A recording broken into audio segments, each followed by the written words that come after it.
Okay. Hello. Take two. Okay, the first time didn't count. That's not a thing. Hello. My name is Luminous Peak, and I did not just try to stream just now to no avail. That is not what happened. It's fake news. I hit the thing the first time and everything was perfect, and you can't tell me literally any different. So yeah, there you have it. You know, that's it. Nothing else happened. There's nothing else here to see. I'm not deleting that 8-minute VOD from Twitch right now. That is not what's happening. So I think I know what ended up happening. So the TLDR is my computer took a poop. Basically, I think usually my computer does malware checks around 2 a.m. So I think I literally hit live when the system started doing things. And it couldn't handle everything being opened at the same time. And all the programs doing all the things. So I think it just literally took a shit. But we should be good for now. I opened up this chatting screen just so that I could get, I guess, like a gauge for how things are going for the next few minutes. I let the fan kind of whine out its grievances, and now we are back here. We should be all good. Now, for the proper introduction, I am actually gonna shift everybody over to one of my nighttime story reading backgrounds, because that's what we're doing today. We are going to be reading a bedtime story, or maybe stories. It depends on how it goes. So let's hop on over to our storytelling location for the evening, and then I will redo a totally not scuffed introduction to the stream. Okay, here we are. We should be doing all right. I don't know if the story's gonna be spooky. I cannot lie to you. I did not pick out the story in advance. So what I can tell you is that I don't know. We'll have to see. What I wanted to do, let me expand myself. Let's make myself a little bigger, you know? Yeah. We can decide on a story together. That's basically what I wanted to do today. Let's see. Now that I know that nothing's, the rug's not being pulled out from under me. Hello, my name is Luminous Peak. I am your friendly neighborhood fae who is on sabbatical here on Earth learning about what humans do to have fun. And tonight, we're doing a late night story stream. Now, this is going to be a quicker stream. I don't plan to, be on for 4 hours just reading stories. Not tonight, anyway. But we are, in fact, going to read a story. In the other 2 or 3 series I've done of these, we've read some cool angelic-based stories. We've read a cool anthology of stories about unicorns. And today, I wanted us to select a story from my home, canonically, where I live, the Wanderer's Library, which is a large supernatural library that basically connects every possible existing world that you could think of. It is a huge nexus. Now, there's a lot of different, lore out there about different types of libraries that are exactly like this one. And what I can tell you is that they are all referring to the same one. I wanted to head over to the website. We are actually going to the Wanderer's Library Wiki. It's basically a sister website to the SEP Wiki, if anyone knows about that. This is kind of the fantasy, not equivalent, but analog for it. So the SEP is more about science fiction and things like that. And the Wanderer's Library is a little more fantastical, if you will. If you are wondering what website I am talking about, feel free to hit that exclamation point today, and you should be able to have a link that's clickable to take you to the website if you want to follow along. So there's 2 different ways that we can go about this tonight. And I figured Oh, hello. Kurisu, you're done with streaming and you're rating me? That's crazy. We just got started. I worked out some kinks, so no one has missed anything yet. Welcome, welcome, welcome.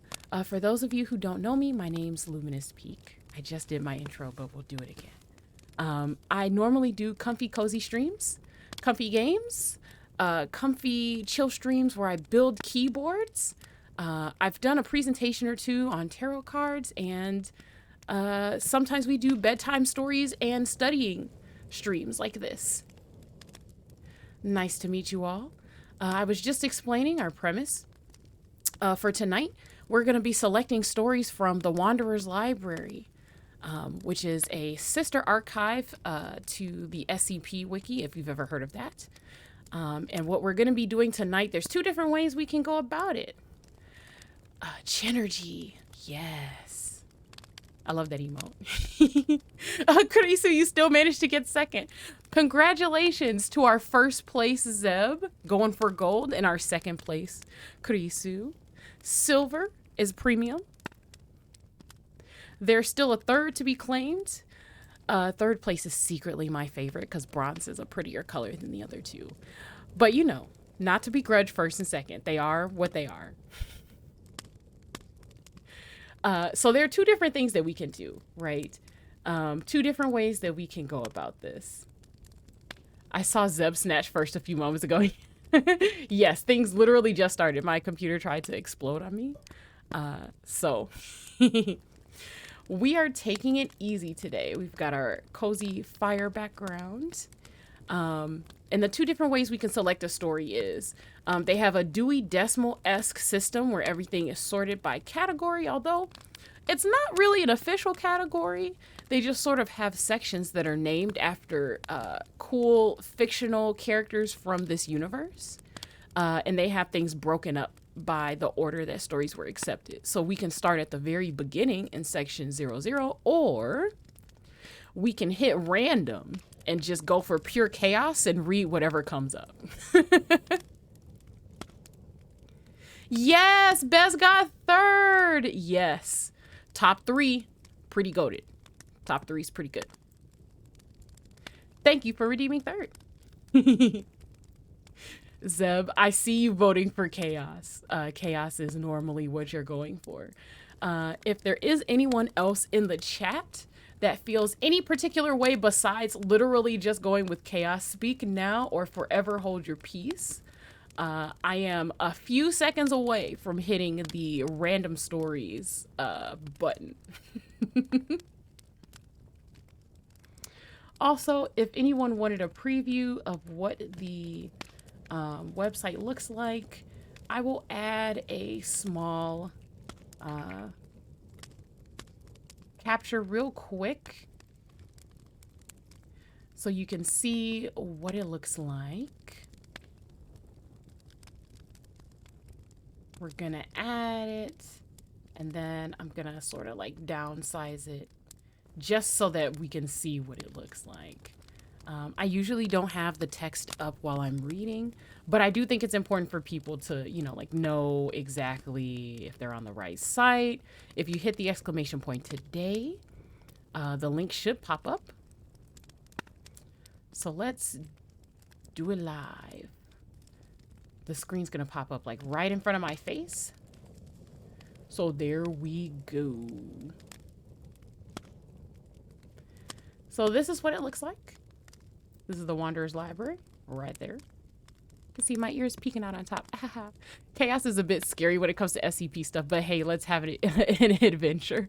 To be fair, this isn't exactly as bad as the SCP wiki. This is just like tangentially related.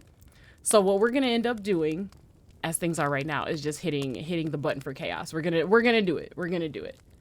All right. So if you want to follow along, feel free to be on this website. I'm literally going to hit random stories right now, and we're going to see what we get.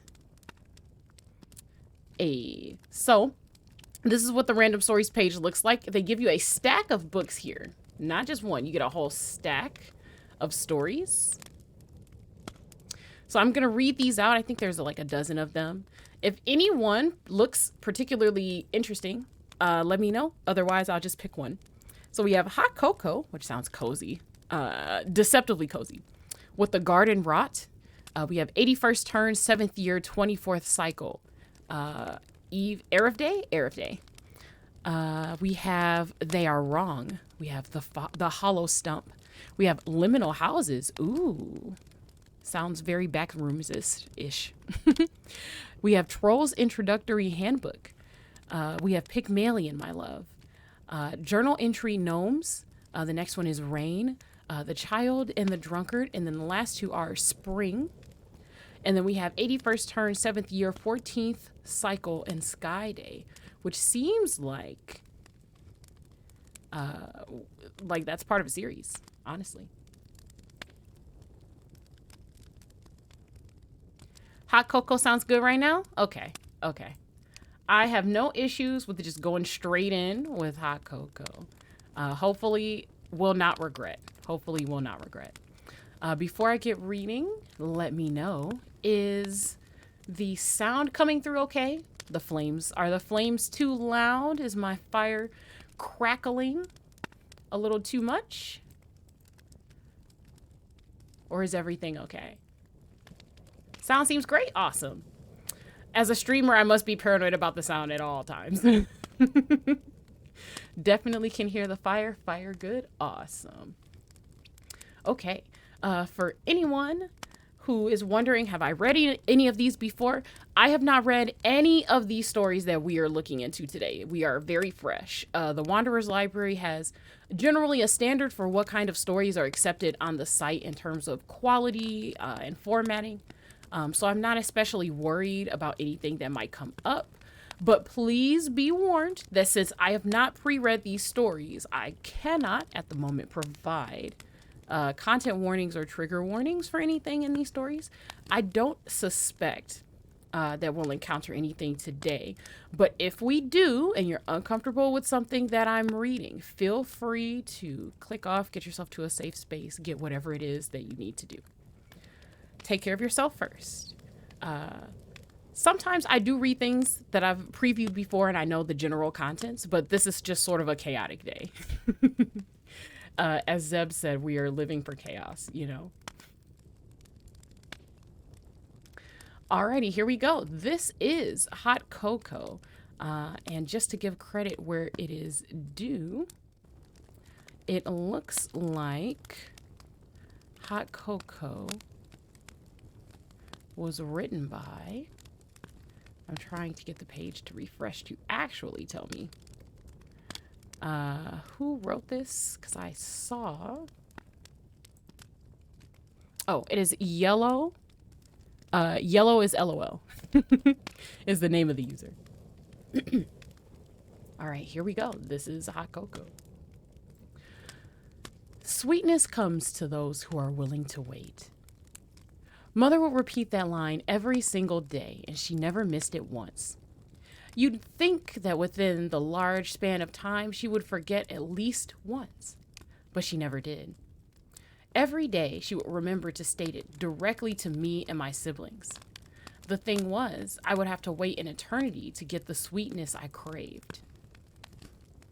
My siblings need wait 1 day, 1 month. I had an entire life to spend craving something sweet.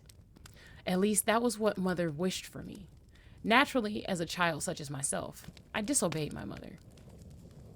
Such a simple life I had then, awaiting the days in which I could leave my home. I needed the tools to get there, and I had little clue in how to find them. To begin, I had to boil the water. But how can one boil water without the water itself? Mother was guarding the water, so it would take a little more than standard skill to acquire it. The water was hidden deep within the basement, filled with monsters and killers alike. No one was allowed into the basement. Mother forbade it. I awoke one troubled night to the sound of light rain. The rain comforted me, so I lay there silently, listening until it went away. I could hear Mother in the distance, listening for any sound of my siblings wandering out after the cover of night had fallen. A single child could be heard walking silently. Mother heard them and began to chase them, both loudly stomping their feet in a race to the door. My sibling made it there first, but as he pulled at the knob, nothing happened. A loud bang was heard, and the sound of something hitting the ground echoed throughout the house. The whole house went silent. Mother began dragging the object behind her, treating it as if it was a sack of potatoes. The entire house was still once more. But I wasn't still. I already knew everything I needed to know. There was little left to be done. The marshmallows were acquired. All I needed was the water. The water may have been guarded, but the basement wasn't far. Without me even knowing, I ended up on the door to the basement. A long spire detailed the doorway, with a cover of night masking what lay below. I let my body guide me and began my descent down the spire. As I descended down the spire under the cover of night, I heard Mother in the distance. Mother was listening, seeing if any of my siblings were out during the night. I was cleverer than any of my siblings, and I knew how to be quiet. The night was my cover, and my first marshmallow distracted Mother away. I only held 4, and 1 was already used. Cautiousness was what we needed with marshmallows. They kept people away. Too little, and you could get caught on your own. Too much, and you may end up out of them before you reach your goal. The marshmallows I held close were acquired through centuries of labor, working my way up just to obtain 4. I assumed 3 would be enough, but I stumbled across a 4th by accident. No matter the labor, the marshmallows were what I needed to escape this place. It's time for me to leave my home. I've matured past the need for my mother. The basement was quiet. Not a single sound came out. There was sugar, there were spices, but I needed water. There were no monsters within the basement, as Mother had claimed, for these are my friends, and they are there to help me. My friends would never hurt me. They can only help me here. Mother never visited the basement. She was too busy in the house to spend her time here. All these tools at my disposal, but I needed none of it. What I needed was a way to boil the water. The kitchen was open, but Mother mustn't see me with the water. Everyone was still asleep. Even Mother chose to rest. The house was still. I crept towards the kitchen, already having ascended the stairs of the basement whilst in thought. The house was so dreary. The gray bricks lining the walls did little to complement it. The kitchen was open, and on the other side lay my freedom. The flames were gentle, so they wouldn't awaken Mother. As I lit the stove top and proceeded to boil the water, doubt lay throughout my body. What if I wasn't mature enough to leave my home yet? What if my mother saw me and begged me to stay? These thoughts came creeping in, and they refused to go away. Regardless, the water boiled whether or not I had these thoughts, and my tool was ready. 3 marshmallows in my pocket and the water in my hand, I walked towards the front door. The floorboards must have creaked because I heard Mother begin to walk by. The boiled water loosened the door up and it swung open. Out there was a misty haze, only broken up by the occasional passerby. I stared at it for a long moment, doubts flooding throughout my body. That's when Mother emerged. However, Mother made no attempt to beg. She simply watched, knowing my fate was set. The last words I said before I left: I love you.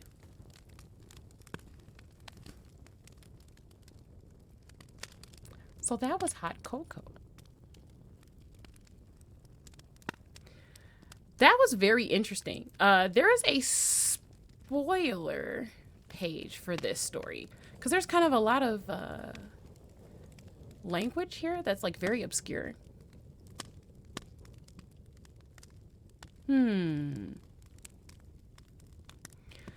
Would you guys like the spoiler? Because I'm looking at it right now. I was like, hey, I'm not sure what perspective this is from. My first thoughts were that this was like a, this reads almost like a creation myth, maybe. Or like the origin of a particular like god or goddess family or something like that. Hot cocoa worth dying for. I would indeed like it. Okay. So there's a comment on it when they submitted it, and they said, this is quite short, but this is a story about a boy escaping his prison, with Mother being the warden and the siblings being the different members of the prison. So this boy in particular is known for making the world around him a dreamscape. So this is exactly pretty much what I thought. This is kind of like powerful entities in a world that works a bit differently than ours. Or at least this one. Oh, kind of sad. It had that sort of, you know, like metaphorical quality to it that sort of hinted at the tone for me. But you never know. You never want to overwrite the author's intent with your interpretation. You want to add to it, you know. But I'm glad I wasn't too far. The boy being able to make the world around him a dreamscape, pretty interesting. I can see why the mother was like, I don't know about that. I don't know about you going outside. What were the marshmallows, though? It actually does not say. I assume that sweetness is literally like a metaphor for some type of power in this story. That's kind of what it seems like to me. And if you overdose on sweetness, you know, that's not good for you. But I think that's very interesting. And the author's comment with the spoiler that was provided is the only one that's there. So I assume that they wanted to leave that open to interpretation. But I do really like how this sounds. This definitely reads like mythology from another world, and I'm definitely into that. That's kind of the premise of the Wanderer's Library.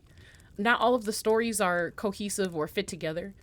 It's said that the Wanderer's Library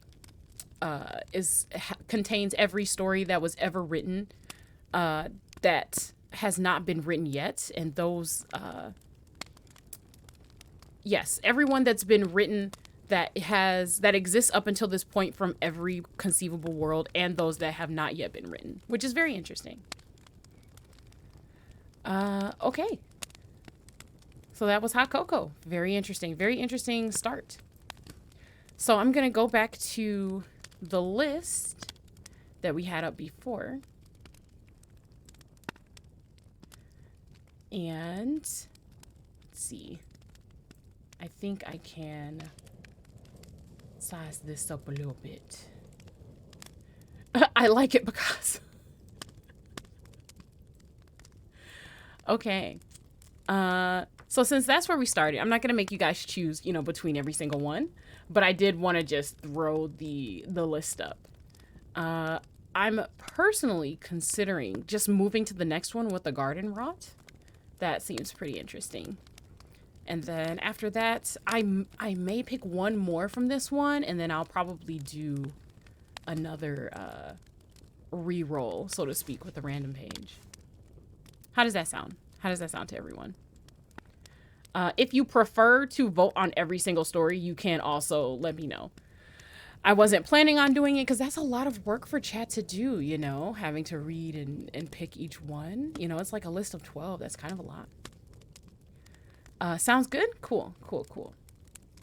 So this next story is called What the Garden Wrought. And there's quite a few breaks in this story. It's a little longer than the other one, but only a little.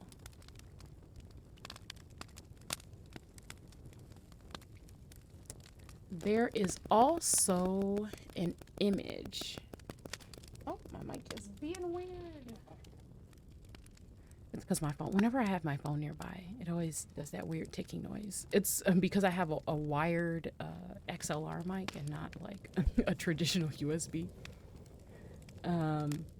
Okay. So, What the Garden Wrought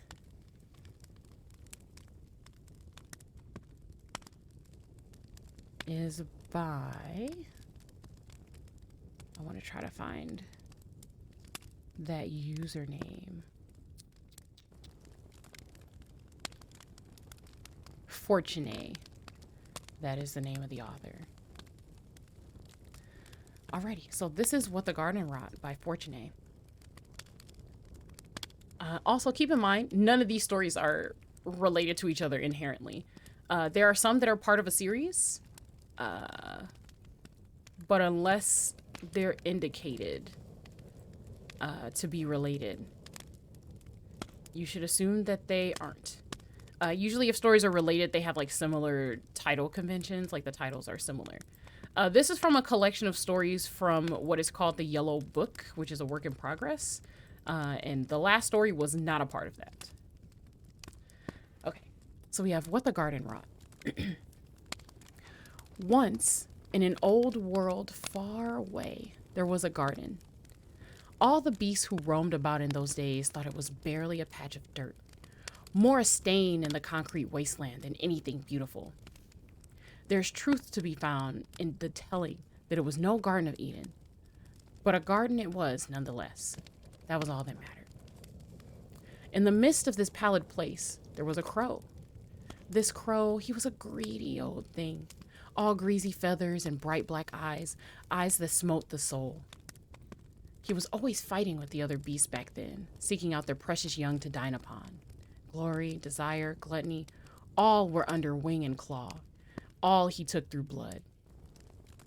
As with all things, kingdoms rise and kingdoms fall.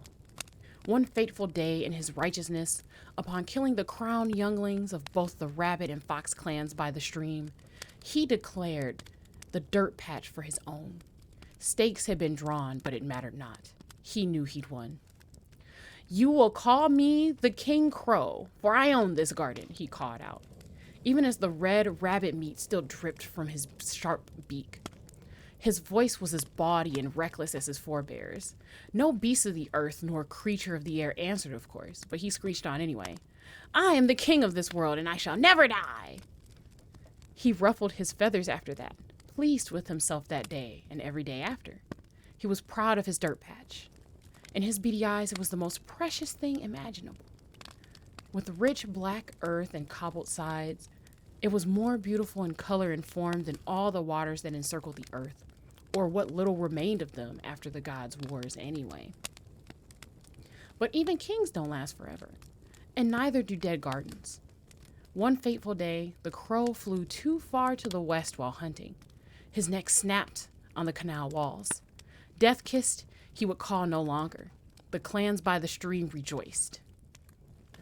7 days passed after that. Then the first green thing in 1,000,000 years sprouted in the dirt patch, riven from the bird's last kill. and all the world wept. What's that, skeleton? What's that sound? Is that a bird? I looked to the garden for answers, the place of the great tree of Hamo. It is said that the king crow died near there. Am I a liar? I find nothing but skulls. Did they take me for a fool? Am I a fool? Wait, there's something else. One day, a child came to the garden. These were the years where the peoples of the South had been coming up out of their burrows, renewed from the clutches of war. Strange folk with large carts moved into the old cities, their luggage to their backs and their spawn at their hips. All beast clans now lay hidden in ancient fastnesses, watching and waiting with fearful eyes as the wide world changed around them. They always watched now, never acted. Strange metal monsters put red iron to the land. Swords tore up the earth, swords from the wild places where the cold winds blew. Soon enough, new towns sprung up from the destitute wastes, towns with which the whole world would be conquered. That was the idea anyway. These were people of the metal teeth and silver claws. They called themselves the children of the past Sunderland, and they believed themselves gods. They wished to strip the land of the green gift it had been kissed with after the king crow died. In their eyes, they brought progress. To take the world and use it for their own, that was penultimate. That was their gift as gods. They were always together, hunting in their strange packs. The Fox clan hadn't liked this. Now all the foxes' heads lay on pikes. There was a celebration on this particular day. They'd killed the old Fox King, smoked him out of his hole by the witchwood, displaying the bloody thing by their spike walls for every beast of the earth to see.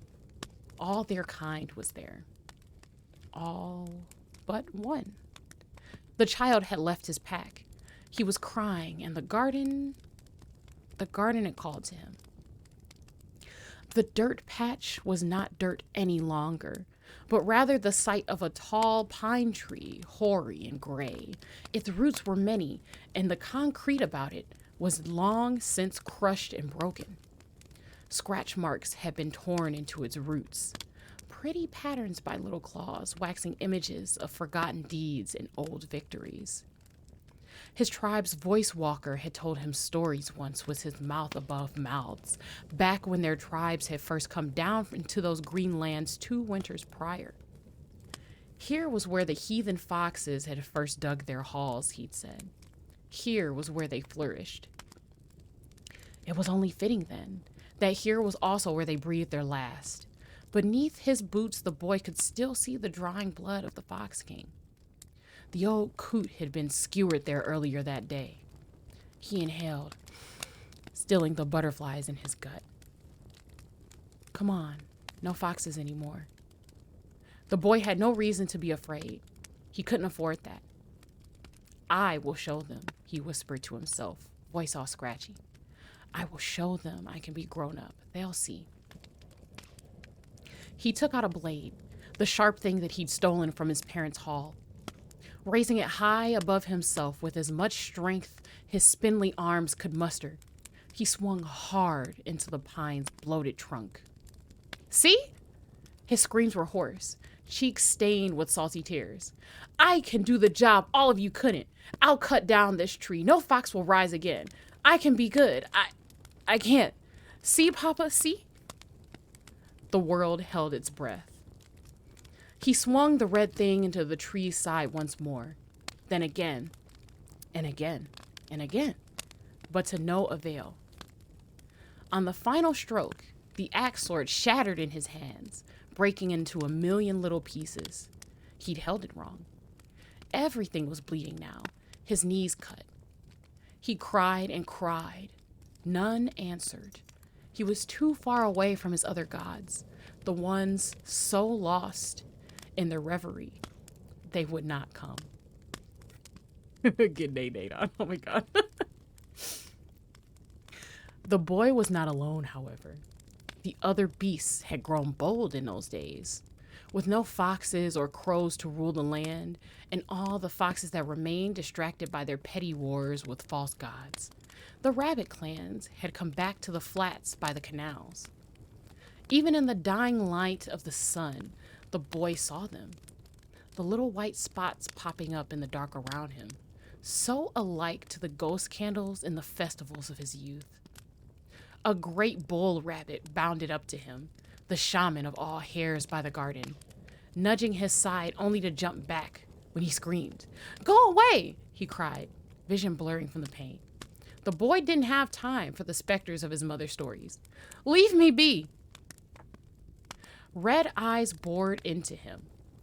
Suddenly, he felt a creeping sense of shame. For what, he did not know. They were not leaving. They would not leave. The rabbits had come to his dying body for one reason alone. They wished to give the boy up to their own spirits, to hold a trial by the old ways, to the world that had birthed him. The brown river was not far off. So it was that even as he lay dying, the bloody boy was taken and set adrift in the murky water. If he were to live, let the gods heal him, be they his kin or the hare mother herself. Neither answered in the end. But in the Ides of death, gifts can be found. In the final hour, a god came to the boy at last, born from beyond the bleeding water. As he fell away, the faintest whispers grew in his heart and in his mind. "You will not die yet," it said to him, sable feathers flashing. "You will never die." The boy could not speak, could not whisper. His lungs were filled with water. He knew that he should have been dying, with nothing to see or feel, but that never happened. Instead, his mind's eye revealed a great black crow shuffling over his corpse. Its mouth was full of worms. Askew upon its head sat a tall crown made of rabbit's teeth, purple gold in the dying light. "Help!" the boy croaked out. "Need help." The crow only stared, red dripping from its beak. The boy screamed again, but his voice was muffled by water. "What must I do?" the child implored, his heart near bursting. The fat crow opened its beak at last, chortling. "You need not do a thing, little sparrow." The twin minds fought then, crow and boy, bird and beast locked together deep in the watery depths of the mind. A body washed ashore.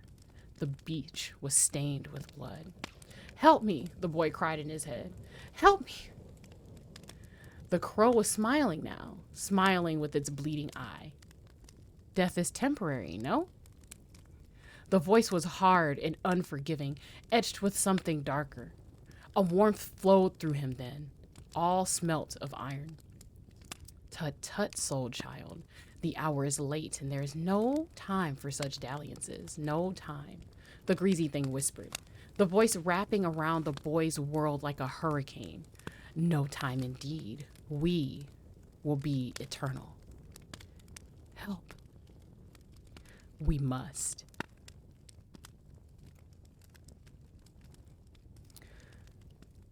I don't think I'm a fool anymore. I saw a child's hand there, twisted in the ashes, 7 fingers, a crow's nest in its palm. A chill creeps in my heart. I'm not alone.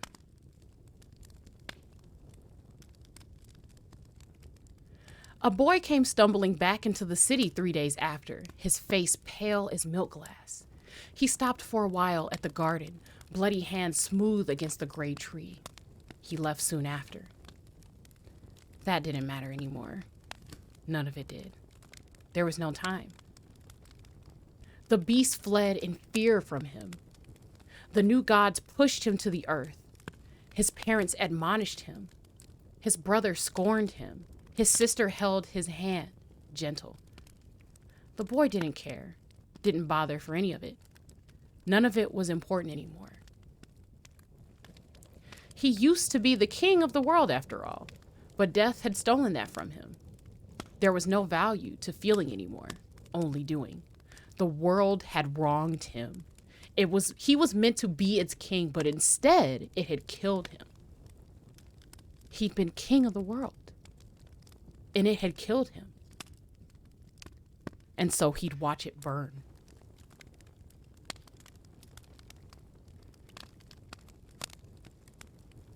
Light. I see orange from port side. The forests and beaches of this world are aflame, the night stained with their smoke. Stars are falling away one by one into the boiling sea. This will be a dead universe soon. Everything I've trained for has told me as much. Yet here I am, doing nothing. My thoughts heavy and full of fear. My doubts besiege me. It's cold. Why is it cold? I don't know what it is.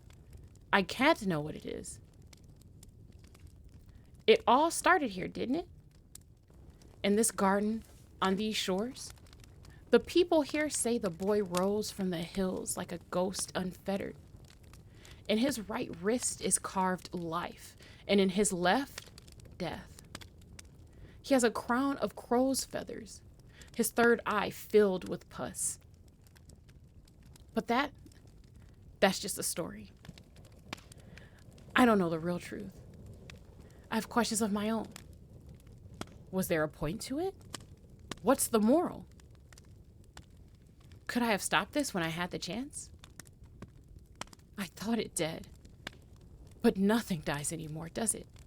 Nothing dies. That's no moral. I'm stupid, aren't I? Stupid. Why are you so stupid? Do your duty, right? It's so cold. I must warn Arnold. The hand, it must know. It must know everything. The King Crow has come.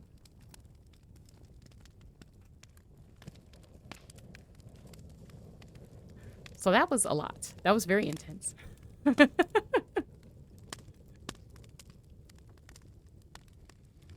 Coolest story ever. Yes. This is really nice. I actually really like this, even for a story that I just dived into without like any context whatsoever. That's pretty dope.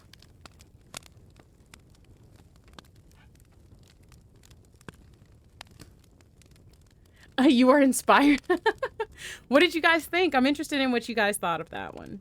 If you have any thoughts. If you just enjoyed having me in the background, that's also cool.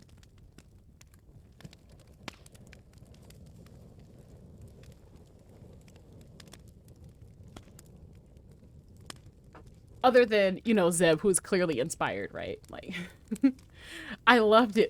I love writing in stories like this. Yes, me too. I did go to the discussion page just to see if there was like a breakdown for this or anything.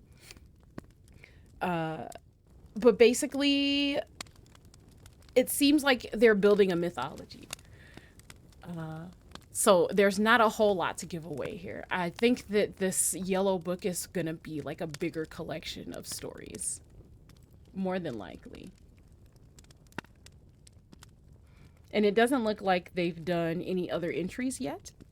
This is a fairly recent one from a couple years ago. So like the late 2021.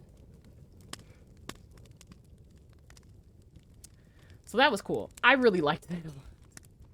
It definitely had the mythology vibe, but like in a more structured way than the first story. So I had a good time with it. You need more. I like stories that give you just enough to sort of picture what's happening without giving everything away. So like, what's happening within the world of the story, and it sort of primes your brain to be on the lookout for information that gives you like more definition like to the world. I think that those kind of stories, when they're done masterfully in this way, they leave you wanting more. They're very, very skilled at leaving you wanting more, because you're like, I want to fill in the gaps. I want to know if my guesses are correct. I want to know how these events are related. And that's exactly how I feel. I can see why this is a highly rated one. There is also an image here of the king crow. So let me put that up on screen for you guys real quick. King crow looking real nice in the art. Not every story has art, but it's nice that this one does. Yeah. Very cool, very cool. Okay.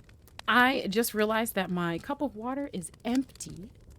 And I definitely need... Yeah, dope crow, definitely. Like, I could see someone getting that as a tattoo. I'm gonna go get some hydration. And I will be right back. I don't want to swap to my BRB screen because it'll cut off the fire background. Let's not do that. So I'm just gonna... Wadoop.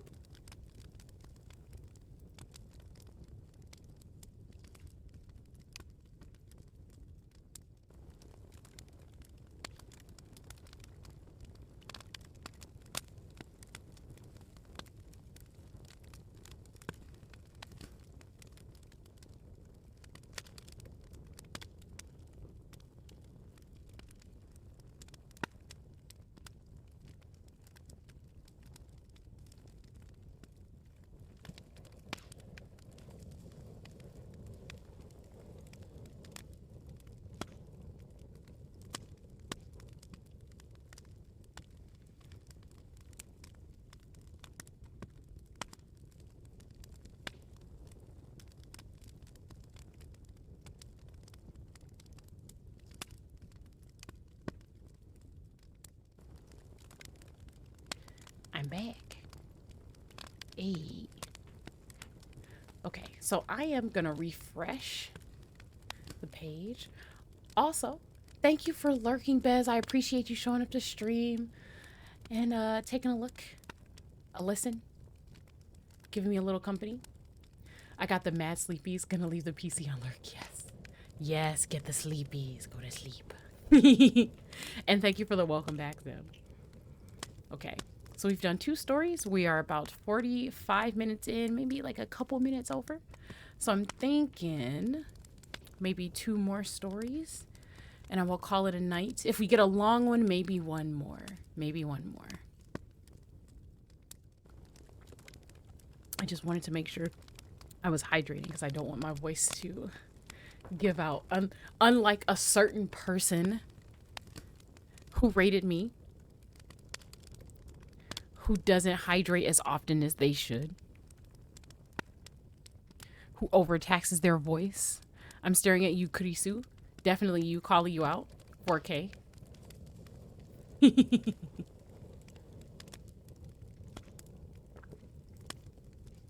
But okay. All jokes aside. I'm going to refresh the random page and we will see what we got. Oh boy, the first book in this stack says The Dragon Slayer. That sounds very badass. A couple other titles that jump out to me are Give 'em the old Razzle Dazzle. There's no way I can hear it in a voice that's not that. I literally, whenever I see that phrase, I can just hear like... I can just hear like old people basically talking about putting a little riz on something, you know? Go out there and give them the whole razzle dazzle. We also have Black Rock Coast Circuit, which sounds interesting. Okay, I see Nightbot out here doing his job. Nice. We have a breakup poem. Interesting. We have the Rat King. Rat King stories are usually always at least interesting. And then we also have a letter found slipped beneath the shelves. So I assume that that's a meta piece about a letter that was actually found in the library, since that's the setting for the archive. I am very curious about the letter. I want to see if it's long or short. If it's short, I think I'll fit it in. Okay, yes, it is short. So let me go ahead and read this. So This is by... I also want to hear the letter. Yeah, I'm just nosy, right? Like, I'm sure that there's things to be said about this, about the fact that I'm just nosy. But that is exactly what I want. I want to hear the letter too. It's just short enough. So this article, the username of the person is Chay of Barrel, and the letter is from a person named Chay. So this is like a meta thing where they insert themselves as a character in the library, which is really cool. All right, here we go. A letter found slipped beneath the shelves. When I first entered the library, an event which occurred purely by happenstance, I was blown away. Such a vast repository of knowledge, all at the edge of one's fingerprints. Were I thrown out, I would prostrate myself before the staff, begging and pledging loyalty, doing anything to be permitted back into this Valhalla of research and wonder. I began to feel indebted to the place, which served not only as both hearth and home to my wayward soul, but provided my starving mind with a feast to end all feasts. Feeling this, I took it upon myself to help expand it. With pride and expectation, I put pen to paper. Years later, my pen has yet to leave it. I've spent the last years of my life lurking between shelves, lower southeast 820B and lower southeast 821C, far too scared to as much as peek my head out, huddled in between my copies of the Requiem addendums and a few Swartenborg volumes. This state of affairs is slowly killing me, I think. Perhaps I ought to take the plunge and do it quickly. To the library entirely, I apologize for my weakness. Chay. That was a little more intense than I thought it was going to be, actually. I see Chay's gotten themselves into a little bit of trouble. This actually reminds me, though, I had not taken anyone, I don't think, through... Yeah, the uh-oh, like, for real. The uh-oh, though. There is a kind of, like, guide to the library and what they're about. Some of these characters and, like, the introduction to the library is hinted at in some of my explore text. I have like a little text adventure going in my chat. If you hit !explore, it starts there. But yeah, I referred to the librarians and a couple other things that actually do come from this site. So I did want to go through just a little teensy weensy bit of the orientation section of the Wanderer's Library now that I've whet your appetite with a couple stories. So these are pretty quick explanations. So when lore is canon, yeah, exactly. So there's a lot of notable characters here, so I'm not going to take you through every single one of these, but we will go over, like, in general what populates the library. So the introduction that they give you says, it reads as follows. The Wanderer's Library is a collaborative fiction exercise. It's a collection of stories that explore strange and fantastic corners of the world hidden from ordinary eyes. Some of the stories take place in the distant past, taking the form of legends and fables. Others are from the modern day, hiding in the shadows just out of sight. The basic premise is that there are strange things that are not quite of our world. Some are dangerous, some are merely fascinating. They are all, in some respect, extraordinary. A big game hunter searches for hunting in other worlds. A creature lives in alleyways and junkyards, collecting bits of trash to disguise itself. A red thing of many parts promises everything you've ever wanted. Stories here to try to evoke a sense of wonder, a sense that there is a larger world beyond the one that we know. In the world of the library, these wonders are hidden, but never truly far away. But never forget that this is a wilder world than our own, and it's never entirely safe either. Tread with care. And then there are, let's see, a little blurb about the universe. So that was like the introduction for anyone who's like, what the heck is this place? Like, actually in real life, what is this place? Here is more of the lore, right? The library is a place that exists outside of normal space, containing almost every book ever written and many that never were. There are doors that lead to it all around the world and in other worlds as well. If you climb to the top of the shelves, you'd see more shelves as far as you could see. There are walls, there are limits to it, but it's far larger than any man-made building. The library exists, so far as anyone knows, to collect and make available books and information. All are welcome to check out books or other materials. Much of the library's workings are mysterious to its patrons. Some parts, known as the archives, are accessible only to a select few, while others may only be accessed by the librarians. There are a few simple rules to the library. Return your books on time. Don't damage books. Don't steal books. Don't damage library property. Don't harm those within the library. The ranks of the librarians are filled with those who could not or would not follow them. The librarians are the caretakers of the library who oversee its day-to-day maintenance. A patron is most likely to encounter one of 3 types on a given day. Here are the 3 types. The archivists serve at the desks of the main hall of the library. They have no eyes, but they know instinctively where to find any book in the library. They also distribute the library cards, check books out to people, and keep track of who has which book. If you look behind the desk, you'll find they have no legs, but instead are connected directly to the chairs that are rooted in the marble floor. Pages reshelve the books in the library.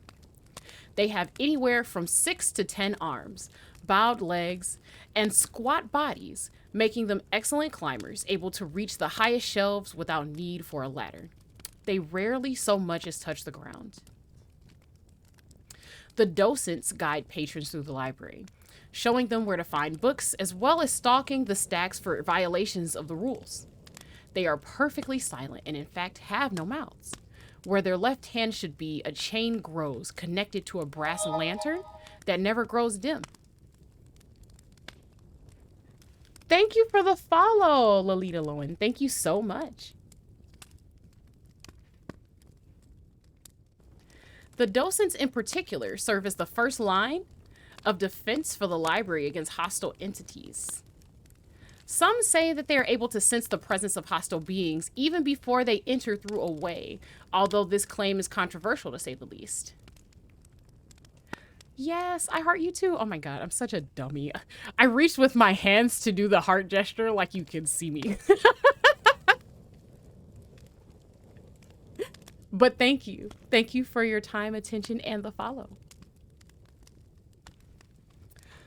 To explain the ways, since they were just referenced, there's a section for that right underneath this one. The ways are connections between various worlds and realities. The library is a nexus of ways insofar as almost every world is connected to it by at least one way. Each way is a door of sorts. It can be anything from a literal door to an arch to a mirror. To go through, you have to knock at it. That is, do a specific action or fulfill some specific criteria. Maybe whistle in the right way, or bring a 7th leaf clover, or unspool a VHS copy of Enter the Dragon, that kind of thing. You can knock at the way, and then step through and find yourself in a new world. Not all ways lead to the library, that's a warning. Some lead to other worlds, some lead back to places in the same world. The greatest minds, including those in the Serpent's Hand, which will be explained shortly, have been unable to figure out how they work. If there's a logic to how they function, no one has been able to discover it yet. And the last section here is about the Serpent's Hand. So this is the section that overlaps with the SCP. The Serpent's Hand is an organization that also exists in the SCP universe. But instead of explaining what it is, I'm just going to let this article do it. The Serpent's Hand is a group of individuals that believe that the supernatural should not be suppressed or kept secret. Their individual ideologies can vary a great deal, as can their methods. They're more of a loose political movement than a concrete organization, and the membership varies from normal humans who want to show what they've learned to others, to those gifted with extra normal abilities, to even non-human entities that desire the acceptance of human society. While there's some debate about the age of the group, most agree that it has existed in one form or another since at least the late 19th century. For reasons that were unclear, the hand was unable to access the library for some time, and it was only in 1967 that the library was rediscovered by the hand. Despite the hand's close association with the library, there's no official link between the two. The library serves as a base of operations and general meeting place for the hand, but the hand has no ownership over it in any meaningful sense. There's no centralized command of the Serpent's Hand, with dozens of different factions and splinter groups each acting out their agenda under the name of the Serpent's Hand. This lack of organization is a function of the hand's sole criteria for membership being a willingness to consider oneself a member of the hand. More than anything, the Serpent's Hand is an umbrella for those who wish to understand the world a bit better. It makes no demands of its members, nor gives any promises. That being said, there are certain figures within the hand who, through deeds, scholarship, or charisma, are more likely to have their voices listened to. One such figure is LS, a leader of one of the more radical factions of the hand. Engaging against, rather than just avoiding, groups like the Foundation, they mean the SCP Foundation, and the Global Occult Coalition, LS has made a name for themselves despite never being seen. So that's a rough overview of the library and what's in it. The rest of it, there are some short stories that like tie the SCP adventures together, but there's no way to tell really which ones are which unless you're linked specifically to them, or you know, like you skim them ahead.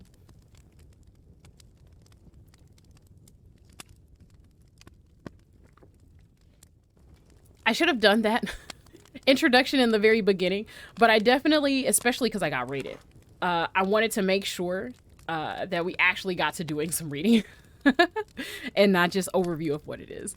I can nerd out about SCP stuff and the Wanderer's Library stuff like all day, so I didn't want to get caught up with that. So I hope if you're watching the VOD later that you'll forgive me for putting it in the middle of the video. Okay, we've got a couple stories, again, the ones that stuck out to me. We read the letters found slipped between the shelves. We've got the Dragon Slayer, which I'm heavily considering. We've got Give 'em the old Razzle Dazzle, which I actually really like. I think I might go for that one next, and then maybe the Dragon Slayer if this one's not too long. And there's Black Rock Coast Circuit. Black Rock just sort of reminds me of the Control, the video game. And I'm a little curious about the one that's just titled Breakup Poem, because I don't know, you know, like how off the rails the breakup poem's gonna be, or if it's gonna be like a normal regular breakup poem.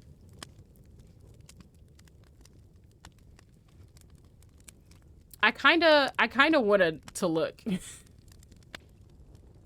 I would like the breakup poem, honestly. Already, Zeb, you got it. This is the breakup poem, and this is by a user whose name is Carolyn Ivy, and they have a lot of other works, to be honest. Oh wow, some of these have very interesting names. Okay, this one says, English ivy on the ashtray shelf, dying. The experts won't agree if she was underwatered or overwatered. They always tend to say overwatering is worse, hypersedia, but there's no root rot that I can see. On average, the diagnosis is that I watered her just right. How else can the moon be on both sides of the earth? She's very quiet except when I press on a seaweed crisp of a leaf. Click of a capsule, crumble on the carpet. I lost a ring that looks like a moon. It has filigree of leaves between two trusses. Maybe it will come back to me. Will my vine be ready to, after she's learned what she's needed to, from the other hidden half of the sky? Or was she beneath my feet always, a snake with no tail, one head by the ashtray and one off the coast of St. Denis? And if you held a can of tomatoes to your ear in St. Denis, would you have heard me singing to the ashtray? I never knew I lived on a candy apple, but I guess I knew the skewer shouldn't go through, all the way through. So that's that.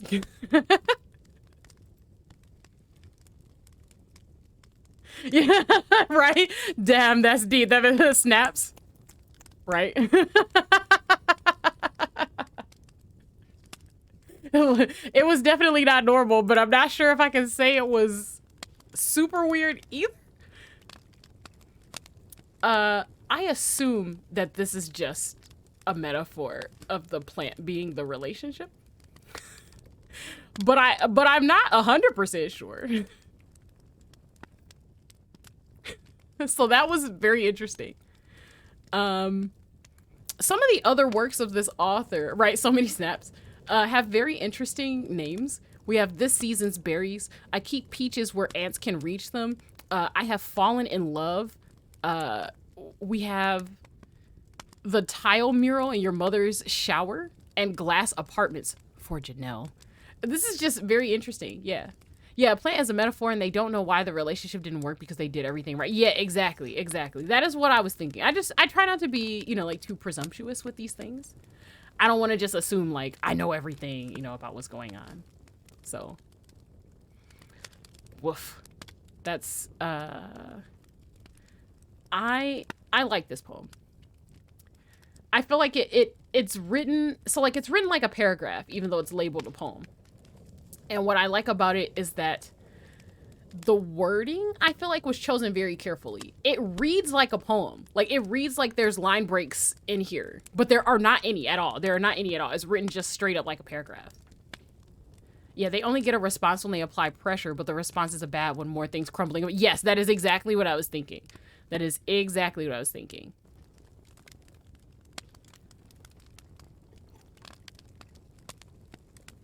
I really liked that. It was very short and sweet. There's another work by this author called I Have Fallen in Love, and I'm very afraid of what it would say. I don't know what it would say, and I'm very afraid. I don't know if it's going to be like a normal poem about what falling in love feels like, because there's a million different metaphors for that. You need to know. Okay. All right. We're basically doing a wiki walk at this point. Okay. Okay. This one is actually formatted like a poem. I guess we will see. Okay. I Have Fallen in Love. And this is by the same author, Carolynn Ivy. I have fallen in love with the pervasive feeling. I put a name to this feeling when I walked out the door into the garden in the dusty, earthy sense of my childhood. I insist doesn't exist struck me in passing like a brief glimpse of a girl's sweater I knew, the smell of a nameless flower, and the coffee for the AeroPress and fabric softener. I think the word is loss, or a loss in all things, and so I'm enamored with this blue light cast over everything, not from anywhere, but as if born from everything, not the atoms even, but their constituent particles, and I'm told that it won't be like this forever. But how could it not be? When I imagine it, I don't imagine a small thing I can pluck out of my nervous system and discard like a week's old dead flower from a secluded vase, but I envision the feeling instead of a blue sky. Vast, limitless to explore and to look at and smile at in nice weather. It arches over my home and my old schools and everywhere I've known, and it is one with all things. Its numinous shape fused into my spine.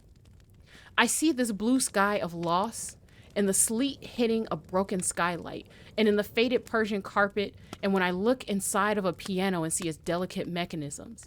Its subtlety like an animal's body, purring and chirping to me, with a personality I become fond of, and I try to imagine loving that sweater smell again, or being in love with thinking about this loss. But instead, I find myself deeply romantic with that same psychic form, that numinous thing. So now I want to brush that blue sky's cheek and tell it that I trust it and love it and always have, and for it to hold me so I can feel its warmth in my lungs like a rain cloud I'd swallowed. I want for myself to touch my fingers to that feeling's hair, and for it to look me in the eyes with its eyes exactly like mine and gently smile. And that was I Have Fallen in Love. I see that this author just is very intense. Right? Yeah, exactly.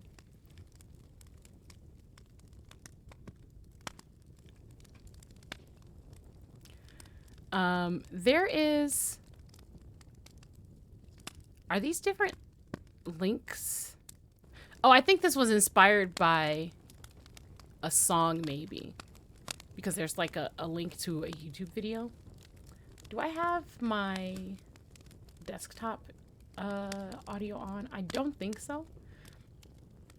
So let me see if I can take a pic, like a quick pic.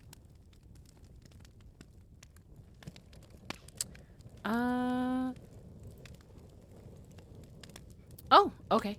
This is actually not available, but it's from a channel called The Weather Station. So I'm wondering if this, I almost want to know if this is related to Welcome to Night Vale almost. But no, I don't think so.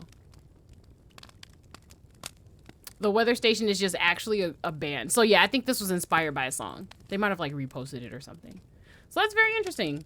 I really like this though. It reads very well. It flows very well. The words were clearly like very specifically chosen. I love the flow of this. This is amazing. Yes, mini snaps. I like this person. Whoever they are, I like them a lot. Let's see. Would you... If you would like the link to this one, I can post the link in chat so that you can look through their other works if you're interested.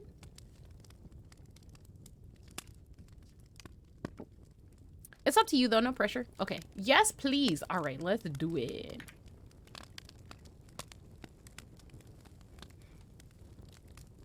Okay. And I'm gonna go back to the stack of books. I really want to see what Give 'em the old Razzle Dazzle is about.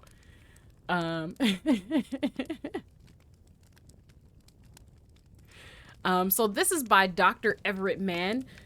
He is a prominent mod on this website, and I think that EverettMann is also a character in the Wanderer's Library. Like, he's one of the older members. Right, give him the Riz! Oh, it just... When I read a title like Give 'em the old Razzle Dazzle, it makes me think of literally any silly poem by C.S. Lewis. So, you know, like, for example, the cats poem, right? About how cats have 3 different names. It makes me think I'm just gonna get like some crazy off the wall like type of silly shit in the story. So I'm hoping.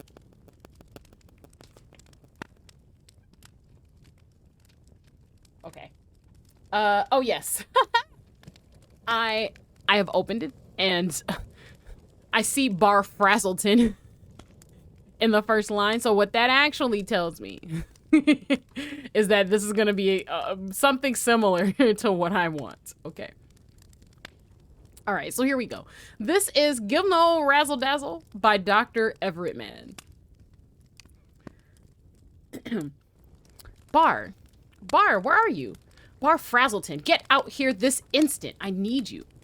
Hennington Hargrave, Sorcerer Supreme, narrowed his eyes as he looked around the room. It's Buttercup, said a little red devil. Bar's not here, sir. Not here? He's my familiar. He can't simply not be here. I'm your familiar, sir. The little red face looked up at him with mournful eyes. No, you aren't. I want... Hargrave's brow furrowed. Where am I? I have to be on a stage soon. It's opening night, Bar. I'm sure the stage is around here somewhere. But I seem to have gotten lost. I haven't played this theater before, I don't think. Help me find the stage, will you? Yes, sir, the devil said. Thank you, Bar Frazzleton. I'd be lost without you. The little red creature guided him down the halls. It was half familiar, but not quite. There were pictures of an old man everywhere. Hargrave stopped to look at one and was surprised when it moved. He lifted his hand and it moved with his. He laughed. Bar, look at this clever picture. It moves when I move. Did I make that? The familiar winced. Why did he have horns? Monkeys weren't supposed to have horns. devils had horns. He thought about getting a devil familiar once, but he'd gone with a monkey instead. Good old Bar Frazzleton. Yes, sir. Very clever. Now come on, it's time for your medicine. Medicine? But I have to get to the stage. Come now, the show must go on. Hargrave looked in vain for the gas lights. Or, no, they all used electric now. Safer, but it wasn't quite the same. Yes, sir, but first you have to take your medicine. The little devil tugged on his sleeve. Oh, very well. But then to the stage. I mustn't keep the audience waiting. They've paid good money, you know. My shows are not cheap. Of course not, sir, the devil said solemnly. It's like I always say, Bar. A performer should never charge less than he's worth, and never give less than he charges.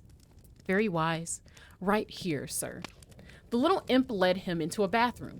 It used a stool to clamber up onto the sink, and then opened a medicine cabinet. There were an awful lot of bottles. It pulled out a little tray with the columns SMTWTFS and Rose Morn Noon Eve Bed on it. It carefully opened W Noon and pulled out a handful of pills. It picked up the glass from beside the sink and filled it with water. Here, sir, take your medicine now. Then we can go to the stage. Hargrave picked up the pills, then threw them to the floor. What are you trying to do? Poison me? I'm not a druggie. I'm clean. Where's Bar? I want Bar this instant. The little devil shut its eyes for a moment, then composed itself. Bar will be back soon. I need you to take your medicine first, though. Please. Medicine? How do I know it's not drugs or poison? You're working for Franz, aren't you? Tell that hack I won't play his game. I'm my own man, and I don't do that anymore. I've never liked it before he started using children, and I damn sure won't do it now. I don't work for Franz. It's special pills to help with anxiety before the show. Anxiety? Hargrave stopped and paused. Bar, are these my anxiety pills? Now look what you've done. You've dropped them all over the floor, you silly monkey. I'm sorry, sir. The poor familiar sounded positively melancholy. Oh, it's all right, Hargrave said, feeling bad he'd been so hard on the poor monkey. His familiar always did his best and never talked in front of the normals. He should be tolerant of a little spill. I'll help you pick them up, and then we'll take the stage. What do you say? Sounds very good, sir. Oof, my back's terribly sore. It must have been one hell of a night. Did you catch her name by any chance? He gave the familiar a leer. Bar Frazzleton was always so innocent. Hargrave couldn't help but poke a little fun. I'm afraid not, sir.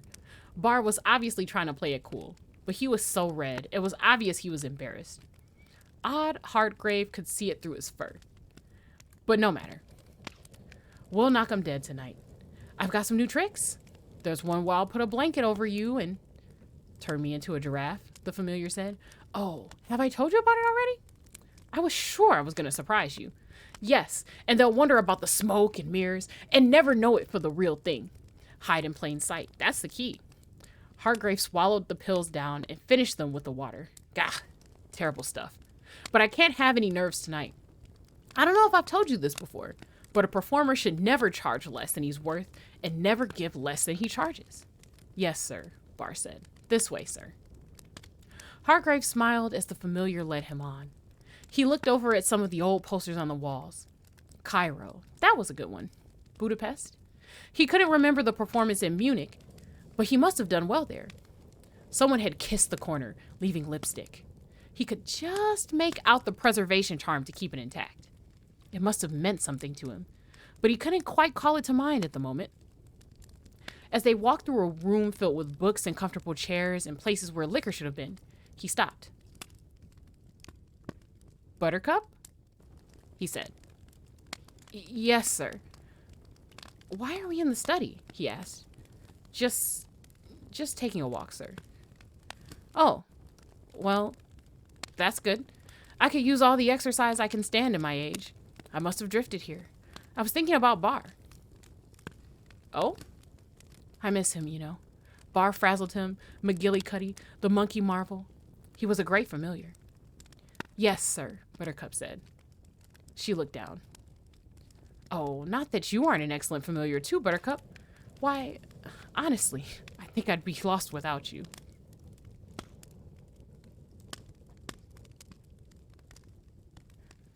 Well, that got really sad very quick.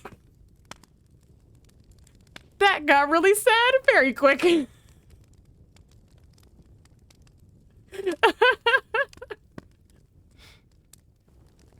Jeez. Depressing, but really good. Yeah, right?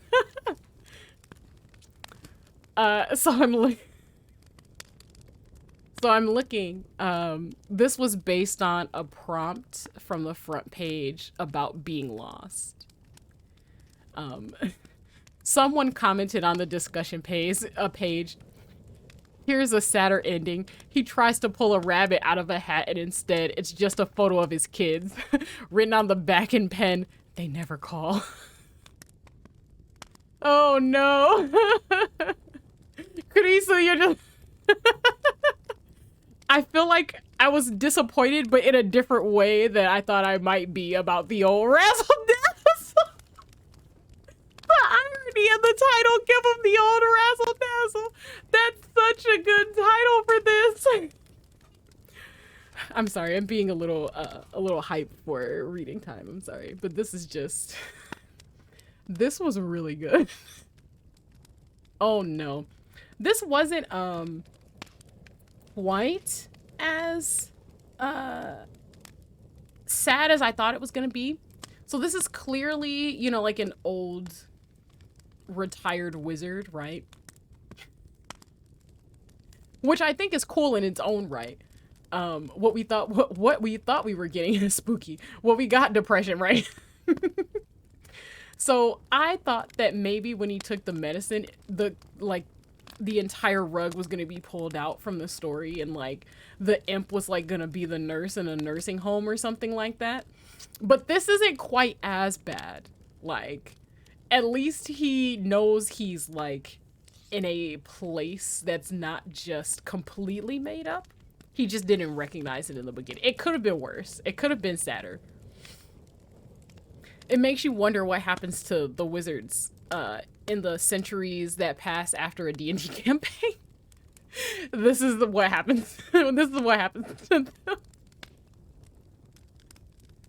Their familiars have to take care of them when they become geriatric. And I mean, the specific irony of this story is what I find funny. I would just like to point out that like people who have Alzheimer's and other developing conditions, like watching their minds deteriorate is actually very sad and heartbreaking for a lot of people. So I do want to make sure that like I address that. I know a lot of people who have had to go through taking care of like their grandparents or their parents. It is not funny, but the irony of the title juxtaposed with what we got in this story is very amusing to me. No, I just made a wizard. Yeah, this is gonna be your wizard. This is gonna be your wizard in like 700 years, you know. If they don't get killed on the job first, you know. Kurisu is just like, I just wanted to listen to a story. And what I got was a sad tale about an old guy. Just like me, for real, for real.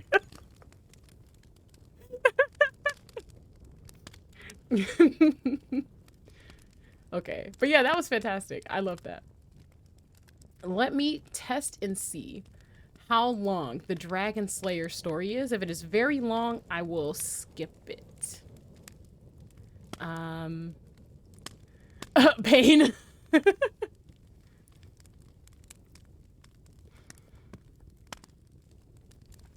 Okay, this is not super long, but even just skimming it, not sure. Not sure if sad. So if we want a mood other than sad for our next story, we might have to skip Dragon Slayer. I skimmed it with my eye sockets, and seems like we're in for a potentially sad time. Kurisu, yes.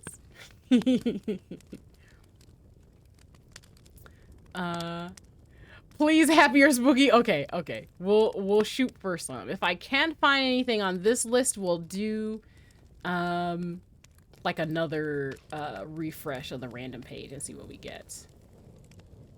Let's see.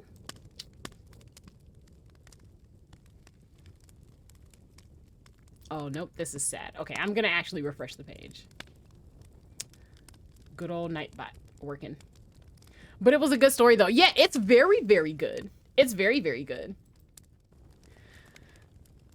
Okay. Let's see.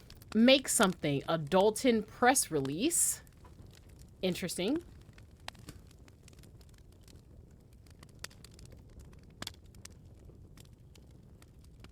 Interesting. A love story beyond planes.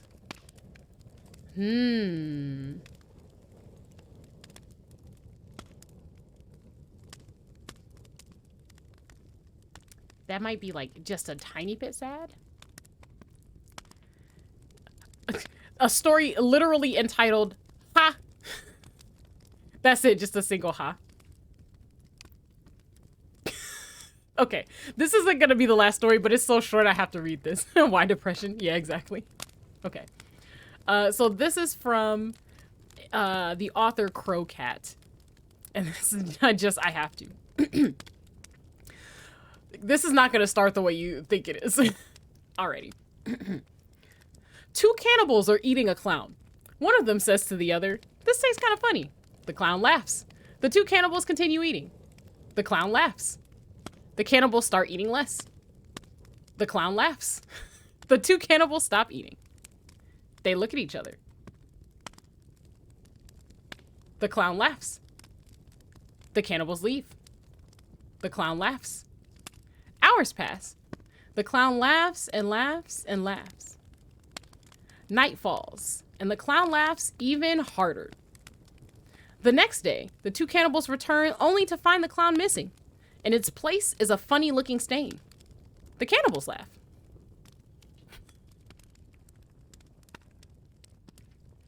Why are we here like this? I think my bitrate took a small dip. So let me know if I have to read this again. It's early in the morning, so they kind of tend to cut the internet. Yeah, yes. Oh my god, yes.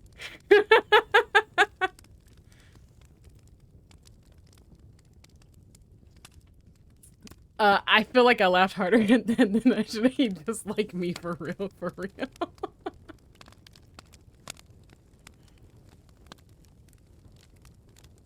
So there we go. There we go. I hope you all enjoyed that.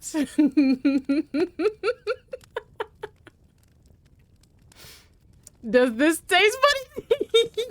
Yes. Yes. Okay, all right. Okay, let's pick an actual serious story to end the note on for tonight. I did enjoy that. Thank you. I'm glad that you enjoyed that. Okay. We have A Beginner's Guide to Metaphysical Architecture. But that seems not necessarily happy. Oh no, black and white and is my face red? Does that have to do with someone murdering people? I'm not sure. Oh, okay. This seems to be about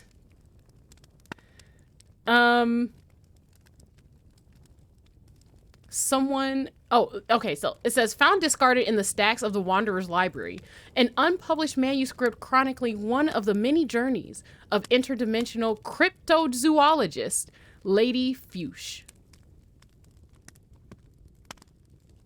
How does that sound? Are you okay with that? Do you want me to look for something else?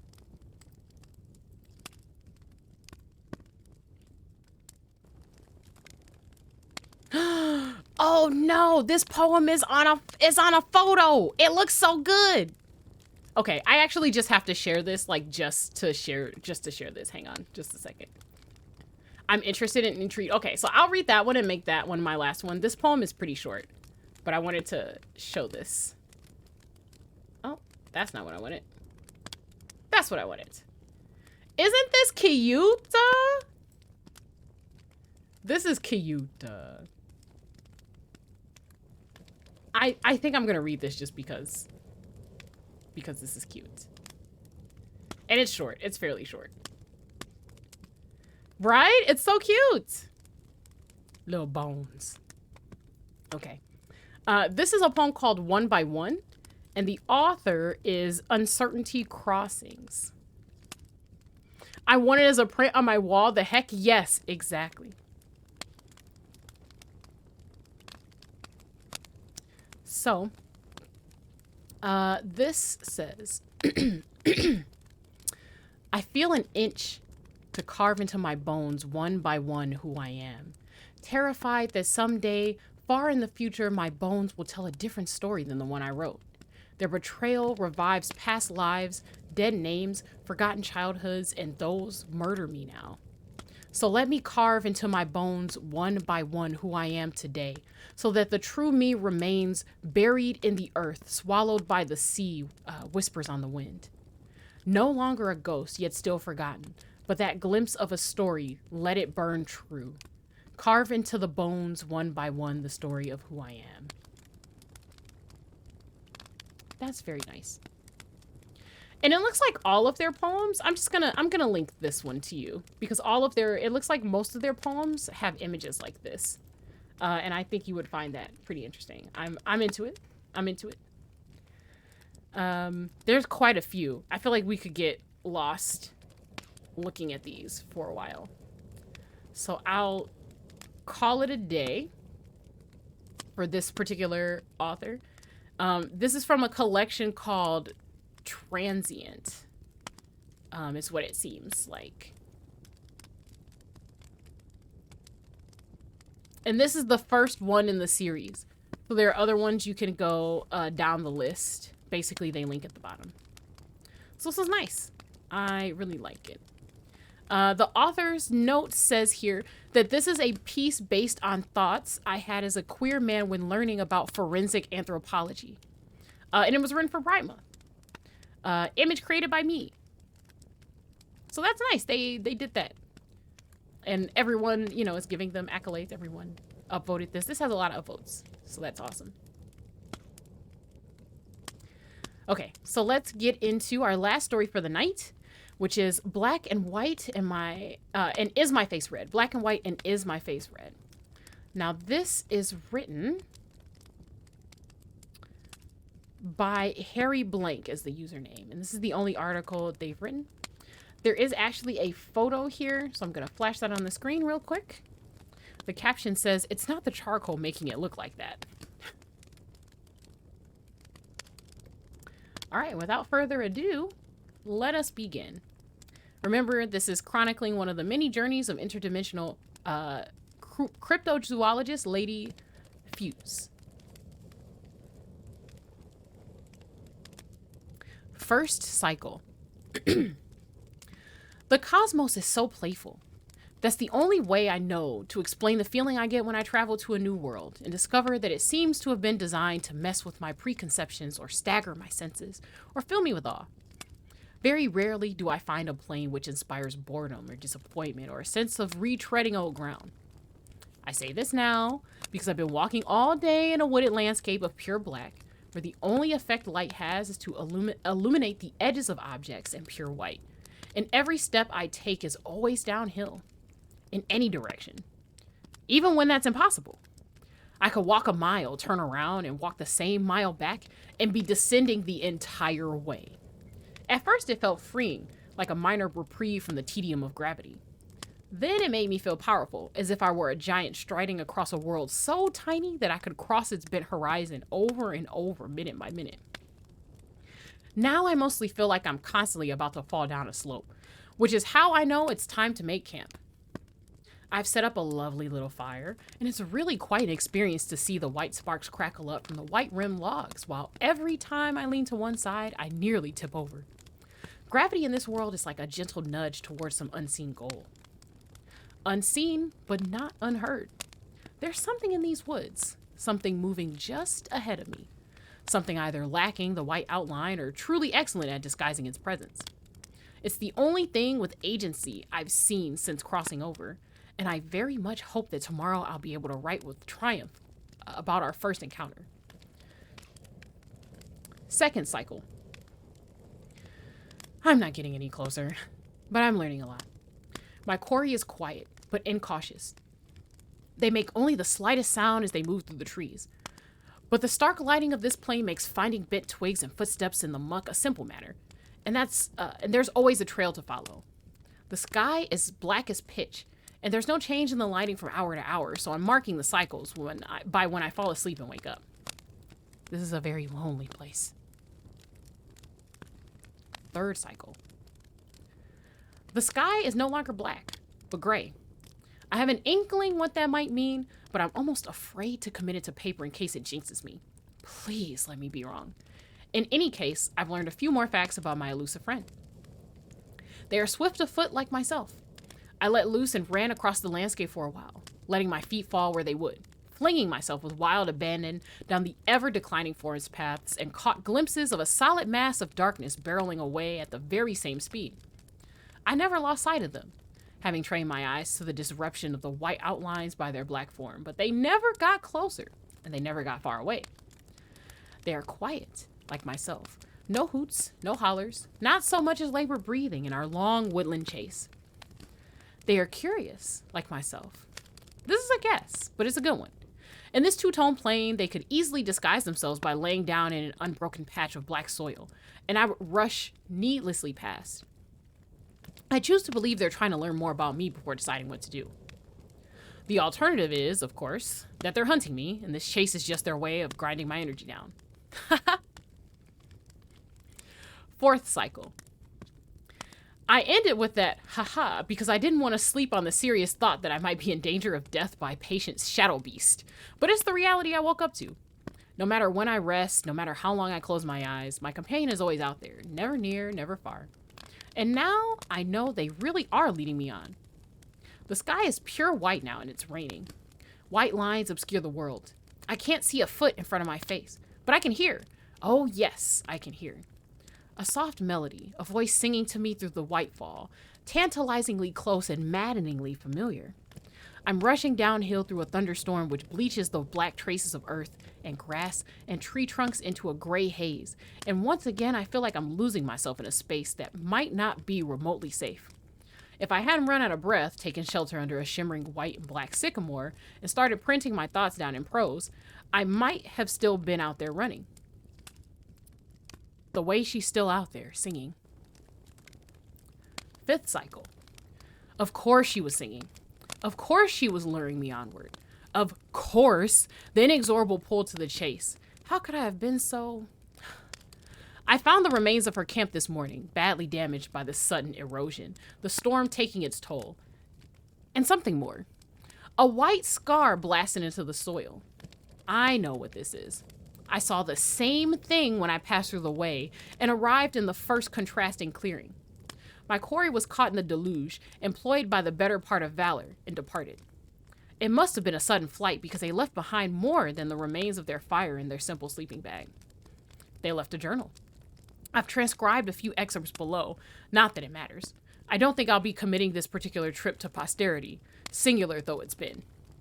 So now we're reading the entries. Tuesday. Do they have Tuesdays in this world? Is there anyone here save myself who knows what a Tuesday is? I've wandered this gloomy plain for 2 days now, and all I have to show for it is a few pages of self-indulgent rambling on the nature of light and darkness. Wednesday. Finally, a subject. They appear like an apparition, a form of purest white. Who knows how they look in more complex light? Wandering the wilderness just as I have for the last few days. I don't know what sort of beast they might be, so I'll hold back now. Watch and wait. It's what I do. Thursday. I'm trying to keep a respectful distance and observe the creature's behavior, but they're on to me. They keep moving forward. I realize now that I've drawn towards them this entire time, that feeling that the earth is sloping downwards. What bizarre control over gravity do the denizens of this world possess? It's actively difficult for me to back away from them. For the first time, I feel like I'm trudging uphill. I have to tie myself to a tree at night to avoid falling towards them. If they're this world's equivalent of a bear, well, it's been fun. Friday. Please don't let that rain be in the sky. I really don't want to have to pop away and leave, not when I'm so close to cataloging this remarkable specimen. I've been making sure to leave a good trail, bending twigs and stepping hard into patches of mud, enabling the curious chase. But if rain works the way I suspect it will around here, it'll be a good deal harder to keep leading them on. Of course, I could just stop and chat, let the gravity draw us together. Then again, bear. Saturday. I specifically asked for that not to be rain. I've been leading her on. I heard her curse once as she chased me, and the voice was instantly recognizable as female by singing, and it's made me feel like quite the idiot. But until I know their intentions, are they curious, violent, sapient? It's too dangerous to get up close. You need to be patient with fantastical wildlife, just as you would with the more mundane variety. Can't spring yourself on them too fast, can't make assumptions. I'll keep moving and keep her moving with me until the situation improves. Sunday. Oh, for fuck's sake. It's an alternate me. If the rain doesn't let up, I'll have... The text cuts off there. Dimensional travel is such a pain sometimes. Lady Fuchs.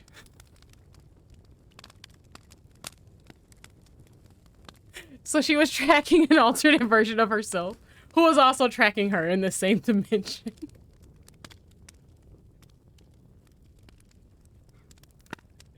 Fantastic, fantastic. Well, that's a pretty good ending. Nobody died. No one had to fight anything. Right? And why... and is my face red? Absolutely it is, because you've definitely realized that you're tracking yourself. Fantastic. Please tell me there was a whole train.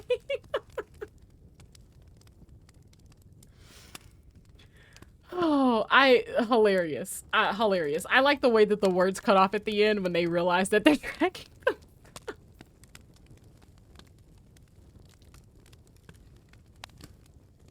The twist was expected. I had a feeling that that's how it was going to end while I was reading, but it still ended really nice.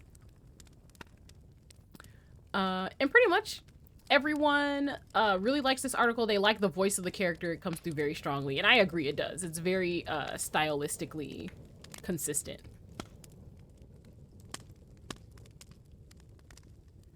And this author does not have any other work, so this is the only one. But it was still great.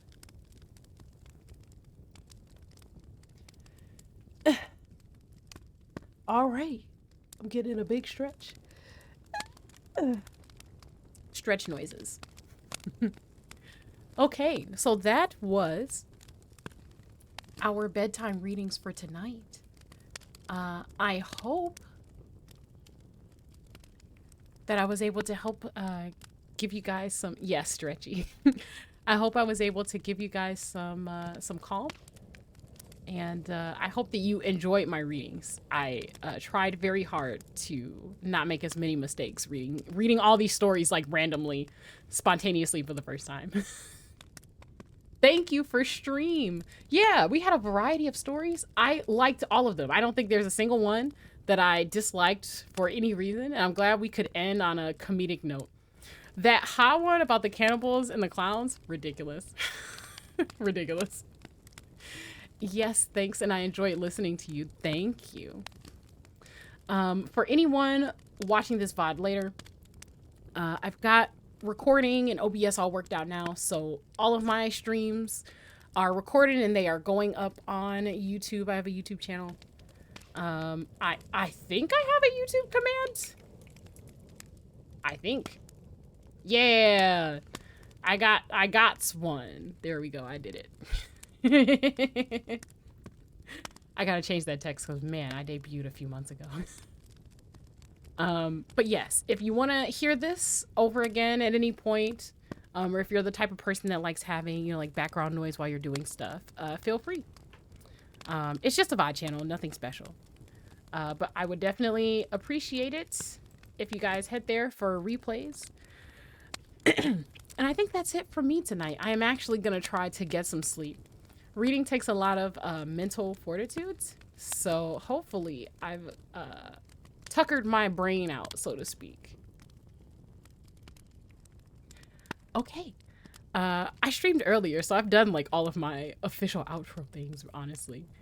For anyone who did not catch my earlier stream, at some point between now and the end of the week, I'm expecting to get some things in the mail for a keyboard build, so we'll be trying to do that. I've been playing Season, so if you are not familiar with that game, it's a cool storytelling game where you take pictures and do a scrapbook based on chronicling cultures when the world is ending. So there's that. You can follow me on my socials. I normally do keyboard builds, a little bit of gaming. I haven't done a study stream in a little while, but I'm glad to be back with this bedtime story stream. I have to do them more often because I really like them. And I think the Wanderer's Library is going to be a great place to get reading material from, honestly. Just a shout out to the Wanderer's Library. They are a wonderful treasure trove of stories, settings, sandboxes, all of those things. And everything that is published under the Wanderer's Library wiki is Creative Commons. It's free to use, free to read. So feel free to dive in and do some exploring yourself if you were interested in and enjoyed the stories that we read today. Zeb, I will be awake. I'm always awake, except for when I'm not. That's what it feels like, honestly. So that's it for me, and I will be signing off. Remember, guys, that you matter and to take care of yourself, and I will see you all in the next stream. Bye.